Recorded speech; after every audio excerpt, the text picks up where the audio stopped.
Hello, this is Dr. P here, and I'm here with Deb. Hi. And she is 5 years out from a right total knee arthroplasty that I performed in the past. She's a couple months out from a left total knee arthroplasty that someone else performed, because those of you who follow me know that I don't do total knees anymore. I try to preserve the knee, but there are many instances, and Deb's a good case, where we put off knee replacement for as long as possible, but eventually it gets to the point where some people do need them, and it is a very good surgery, and you're doing pretty well on that right side, correct? Mm-hmm. And then the left side is only a couple months, so you're doing very well, I think. Yep.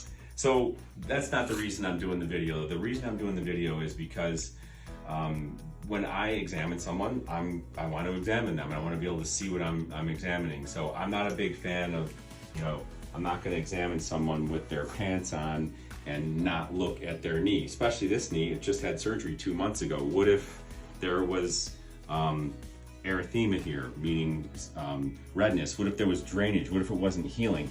How could I see that with the pants on? So a lot of doctors examine patients with their pants, their shoes and socks on. That's just not good medicine. So you gotta be able to see. Now, I also like to measure the thighs, especially after a surgery. You wanna know, what is the thigh circumference? I usually measure it 10 centimeters.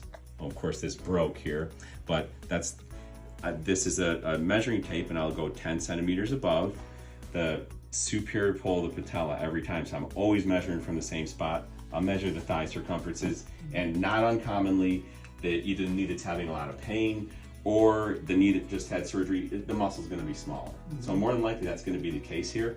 But the other point is, patients always are like, well, why do I gotta put shorts on? And you know what? I have these beautiful, well, you don't even have them in the room, but we have these beautiful paper shorts.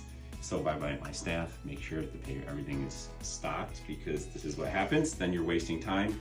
It's also wasting time by, how am I gonna measure her if these are too tight here? We need shorts on. And plus, what if there's a little scratch or a cut or something up here? We don't want this knee to get infected. So you gotta examine the patient, you gotta see what you're gonna do, and you gotta be efficient with it. And so I have my patients have their shoes and socks off. I make sure they're in shorts, and in this case she wasn't, and we don't have them in the room. So we're making sure that we're gonna be efficient, but just for all you patients out there, that's why we do this.